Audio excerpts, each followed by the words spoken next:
kababayan, maayong hapon, magandang araw sa inyong lahat. So, sisilipin lang natin yung kapitbahay natin, yung key sister, kung nandyan ba sila. Hindi ba sila pumunta ng baryo. Kasi araw po ngayon dito sa amin. So, yan. So, silip lang tayo doon mga kababayan. So, marami na din silang mga tanim-tanim. Nangagi di ay. Kaya daw kunak, kung ngiti daw kunak. Sige, unsa ni nga ice cream na? Alagi na yung mais, gidaw kay ko. Di man ni mais. Sige ko. Di man ni ice cream. Kuan maninak. Kaon sa ta. Kain muna tayo mga babayan ha. Mura man ni siya og kuan. So yan, tayo muna tayo ano ba tong klaseng Presta pa. Yellow pod. Testa. Juice. Taste. Wala may. nawa. Ito ng pan. Taon. Pan na matigas.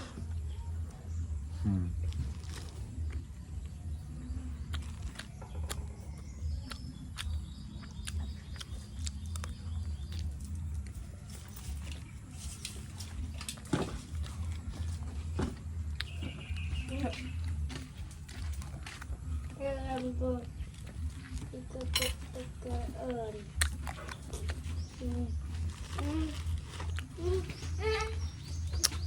Ayan, punta tayo doon. Pagkatapos kong kainin ito. Kaon ka?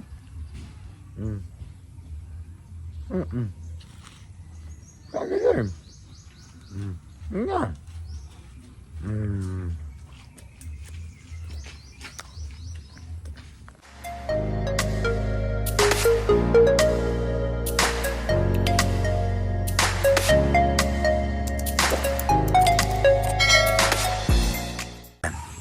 Ito po yung ano namin. Tawag nito, snack. Dali na, Rambo. Si Rambo po, saon. So yan, tulad pa rin ang dati, matahimik. So yan, napakatahimik ng aming lugar. So, parang hindi araw ngayon. Gipos na din mo kong short, yap. Ayan, ngayon tagsili diri sa key sister. Ayan.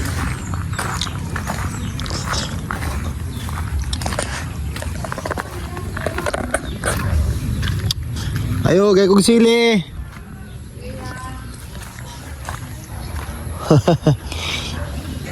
So, ayan, tanim po ito nila. Ni Ate Silin. So, yung tsahin ng key sister.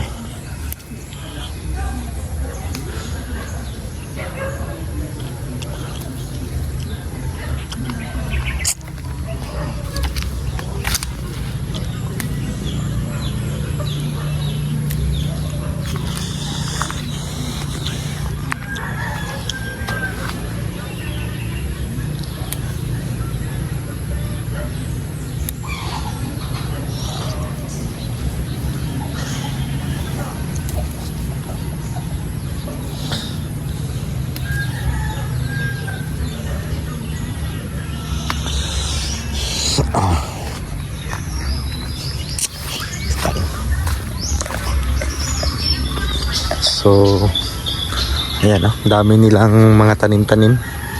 So, may mga talong. Ayan. The House of Kister. Uy! Na naman ni Conrid eh. Tindahan. So, ayan may tindahan na si si Ate Silin.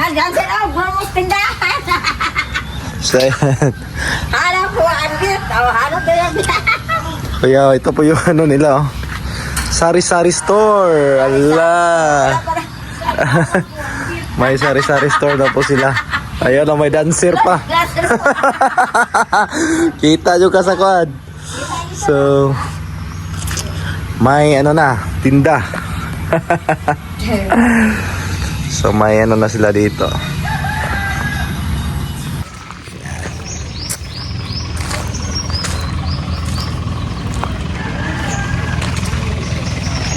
Champion mo, boy? Ha? Champion mo? Ano? Sa Interproc? Sa Interbarangay? Third mo na itong barangay guys. Sa kuan? Interproc, champion. Champion. Champion. Durantan yung kalaban. Wala sa boy. Silin ano na? Magpagawa na magpagawa na ng ano? Tindahan.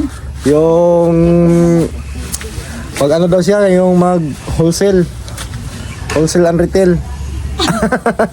Ayun na. Magnegosyante na siya, yan oh. So, na-miss na kayo ng mga viewers. Ayan, ito po yung nag-aalaga ng Kiss Sisters, yung tita nila. So, si Ate Silin. Magpatayo na sila na ano dyan. Magpapatayo siya ng sari-sari stores. Ayan. Malaking tulong din yan. Tino? Sa mga araw-araw na gastusin. So, ayan. So, may ano na sila. Negosyo. may may utanganan. Basig, sunod bulan na ni, masirado na, kay gihurot nag-utang. Maganda lang yung kaog. Dili po. Yan. So, dito ako sa kapitbahay.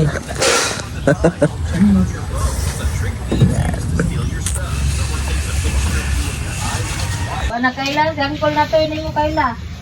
1.5 niya pin. Hi sa my vlog. Ayan, gimingaw na rin yung mga viewers. Ayan si Kayla. Galing sa asa gigikan. Sa ano, sa gym. Anong ginagawa mo doon, ha? Nagdance. Baka may ano ka doon, ha? Baka may Medyo wa. may jowa ka doon, ha? Ano si Kayla. Galing sila nag-perform ng Zumba. Kasi daog. Kuan ang pag-asa. Pag-asa cruising. Pila man ka upat ra no? Ang Upat rang ni Zumba apil. By Purok ra to? Bilit. Village. Bisa man sa Sampagita man ka no? Purok Sampagita. daog. Yan si Kayla. kayo. Ha? Kapoy kayo. Hi sa kasi mo ano mga inyong mga supporter. Ay, sa inyo. Yan si Kayla, di ba? Ang ganda na.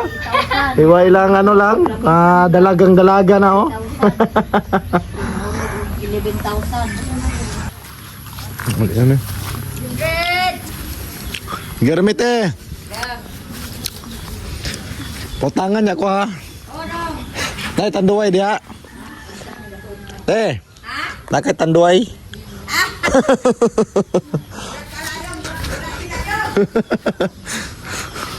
Ayan.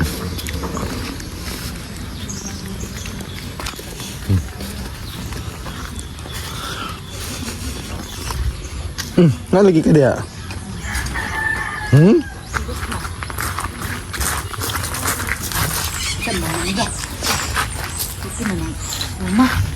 Kaon po ko. Oh, manasam, tamis man.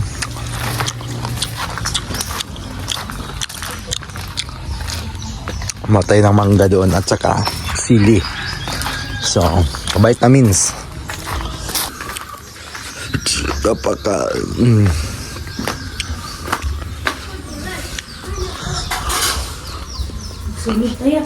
Ha? So, sanugo ni mo? Pagsunog. So, ulam for today, ulam for tonight pala. And the dinner. So, ito. Buntot ng isda. So, ito yung hapunan namin ngayon. So, yan. So, madilim na. Kasi ano, parang umuulan. Uulan o hindi. Ayan.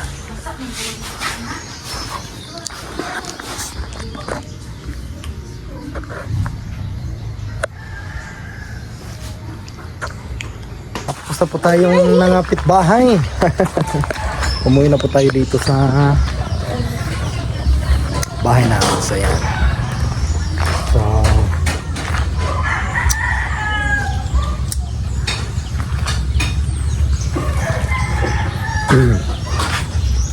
Mga ukay-ukay ko. Ayan, sa ilalim. Hindi natin nabinta. Magbinta sana ako kanina. Ang kaso, pagtingin ko doon ay napakaliit talaga ng tao. Ibang-iba na talaga nung dati dito sa amin. Kung araw, pista. So napaka ano talaga mga kababayan, maraming tao, pero sa ngayon ay wala na talaga. Kung baga mingaw na, hindi katulad ng dati kung maliliit pa kami. So halos hindi ka makadaan sa daan kasi nagsisiksikan yung mga tao. So ngayon iba na talaga sa ngayon, iba na talaga yung panahon sa ngayon. So ayan yung makikita ko lang tong tanim kong 2 puno ng palaya. So ayan, may bunga na. So ito maliit at saka ayan. So sana hindi ko makita ni John Red kasi kukunin niya po ito mga babayan at kakainin niya. So pag nakikita siya ng mga medyo malalaki-laki na, kukunin niya talaga yan. So hindi talaga niya makontrol yung sarili niya pag nakakita ng mga bunga. So medyo ano na to? Parang ano na to, malapit na po itong mamatay. Ayan. Ayaw nak, ayaw lagi pang mga kuaning laya be. Sige kani guntingan ni dali. O kanang laya masama di mo kamot. Kani putla putla. O kani putla banda ko. Sige. Ngala na kay laya na putol na siya. Ayaw pang ang bunga. Sayang kayo. Kaniyo.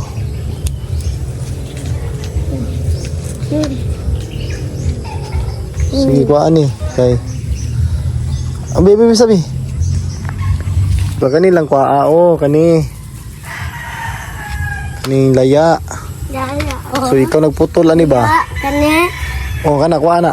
Kani tanggalon ne. Na matanggal na siya na. Kana putla. Ayaw ko aning bunga ha. Kaya padako na to ni. Tigulayo na to. Ay lang. Sige lang. Kaya basig madamay ng uban. Ako lay kuha. Dili itanggal ning bunga ha. Naka. Pantay. Kuhaon lagi ni mo ni Piktan gina ko na imong kamot. So ayan. May bunga dito. Ayan, maganda pa sana yung hugis ng bunga niya. Sayang at matanggal yan. Hindi abot ng kalakihan kasi tatanggalin niya. Kakainin talaga niya ito mga babayan, yung iwan ko sa batang ito. Aminak may permas ako sa gunting. Balik lang Balik lagi.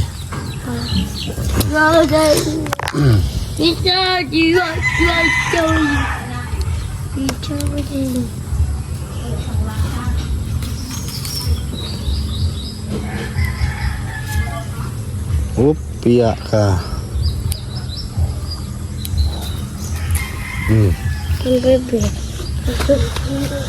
So, yan, may mga lugbati kami. So yan, ito ay nakapagharbisan na namin. So masarap po ito sa lauoy.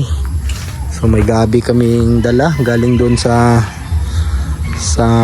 bundok Ila Ginisa, doon sa kanilang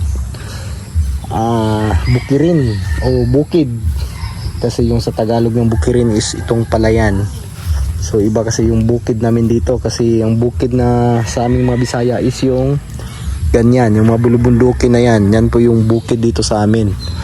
Marami na ding mga okra na din dito. So yung okra namin ay payat kasi walang abuno to. Kunin natin tong isa. Yan. Ito po'y favorite ko. At dito may tanim si Ginisa ditong patula. Napakapayat. Walang abuno. Ito. At may talong din. So ito po'y area ni Peter Paul. Ayan, may talong. So may bunga na sana to. Tapos kinuha ni John Red. Ayan, mulaklak na din may bulaklak na din. Yung mga tanim-tanim. So ano na may mga damo ng tumubo gawa ng rainy season na o tag-ulan na. O may mga lemongrass. Yan po yung kahit malunggay lang at saka mga dahon-dahon ay pwedeng pwede na po itong pangsahog, pang pabango-bango man lang sa sabaw. So ganito ganda kapag nasa probinsya, kasi presko yung makakain mong mga gulay katulad nito, alugbati. So ayan, fresh na fresh. So at hindi ito basta-basta na mamatay. Ayan, ito may mga may mga tumutubo na. So ito po yung alugbati. So kasi ano na itong may mga bunga na kasi ito. Ayan, pagka dating ng araw, so ayan, tutubo na sila at dadami pa ito. So kailangan lang yung bawasan kasi napakarami na, dikit-dikit sila. So bawasan lang yan pag malaki na. So pag lumaki na yan, pwede na itong tanggalin para yun naman yung kapalit. Itong ampalaya, hindi ko talaga nalagaan to, gawa ng pumunta ko ng Pagadian. Kung nalagaan lang po ito mga kababayan, so dadami sana ang bunga nito. Kaso hindi po naalagaan. Ang ginagawa kong hindi sila pumunta dito. So mas mabuti talagang may ganito para gagapang lang po yung mga sanga niya at makabunga ng maayos. So, wala nang abuno-abuno ito. Gawa ng wala tayo dito.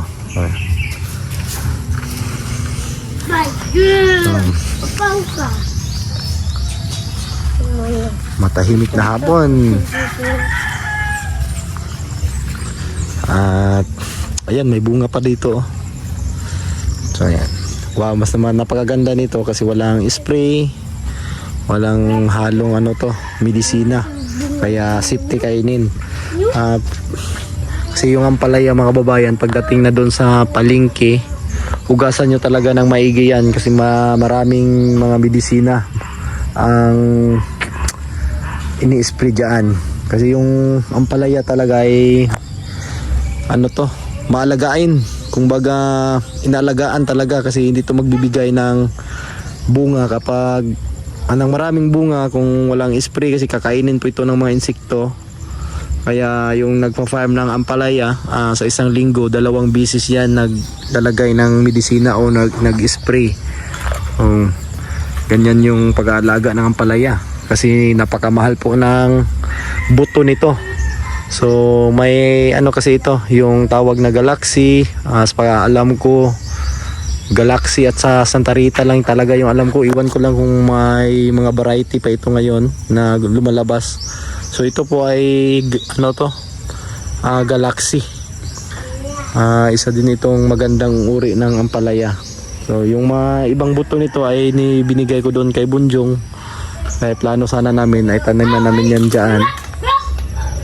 So kaso nagkaroon tayo ng trabaho kaya hindi namin nagawa. So hindi na tanim. So marami din yun na mga 100 plus yata yun na buto. Wala, bulak na. Ang bulak. Pag nandito na tayo palagi, so magtatanim pa tayo ng mga iba't ibang klase ng gulay. So ang yung okra lang ay hindi na kasi mataba tong lupa dito. Kaya hindi siya nagbunga ng marami. Itong mga tanim ni Janice ang mga halaman. So ayan, yung mga hindi ko alam yung mga pangalan nito. So medyo lumaki na. Dati parang ganito lang yung kaliit. Ito hindi ko alam kung anong mga pangalan ng halaman na yan. Fix lang natin konti doon sila. Kanina yung sister, hindi na lang ako pumasok mga kababayan kasi may mga ginagawa sila, nakadisturbo tayo. So kasi yung sarapan nila sister ay din yon, kapitbahay namin doon sa village o sa bahay nila mama. So, yan. Yung update ng sister, so sila ngayon ay meron ng kunting negosyo. Yung sari-sari store kung tawagin. So okay na din yun, malaking tulong na din yun sa mga bata. So dagdag sa mga allowance, ganun, kasi ano na, malalaki na sila. So kailangan so malalaki na din yung mga expenses. Gawa ng sa mag-aaral na sila na sa kolehiyo. So malaki talaga yung gastusin doon. So kailangan talaga ng mga extra income. So para may tawid yung mga pangangailangan. So ayan, at yun lang mga kababayan. God bless. O daghan kayong salamat sa inyong pagsuporta. So hayaan nyo, sasama tayo ulit sa susunod kung may mission yung Bumiyahero sa mga kabundukan. Kung sakaling isasama tayo ni Sir Paul, ay isasama tayo mga kababayan. So maraming salamat pala sa inyong lahat, sa inyong pag-subscribe, sa mga nag-subscribe ng aking channel, ang PB Team Panday. Thank you so much sa inyong mga kababayan. So sa hindi pa nakapag-subscribe dyan ng aking channel, pag-subscribe na po ng aking channel, ang PB Team Panday. Malaking tulong na po din yan sa akin mga kababayan. Sana makaabot tayo ng 100,000 subscriber dito sa aking YouTube channel. So thank you so much again, and God bless. At kay Ma'am Redemption, si Dicky, sponsors ng aking bahay. So malaki yung tinutulong niya dito sa bahay ko. So maraming salamat ma'am palagi. So ito na po yung bahay at alagaan po namin to hanggat nandito kami. So thank you so much sa mga solid viewers ko, sa mga naging friend ko na sa dito sa YouTube, sila Ate Tata, kay Romeo Fabiano ng Japan. Ayan, lagi po yung nagsishare ng mga video ng team, ng PB Team, lahat, kay Sir Paul. So lagi nagsishare po yan si Sir Romeo Fabiano. Maraming salamat sir. At sa iba pa yan na hindi natin nabanggit, sila Ma'am Carlita Carion, sila Ma'am Im Zion. So sa lahat talaga, sa inyo lahat, pasensya na po at hindi namin mention lahat kasi hindi ko pa, malimutan ko kasi yung mga pangalan. So yan lang, God bless, ug amping mo tanan. Bye bye.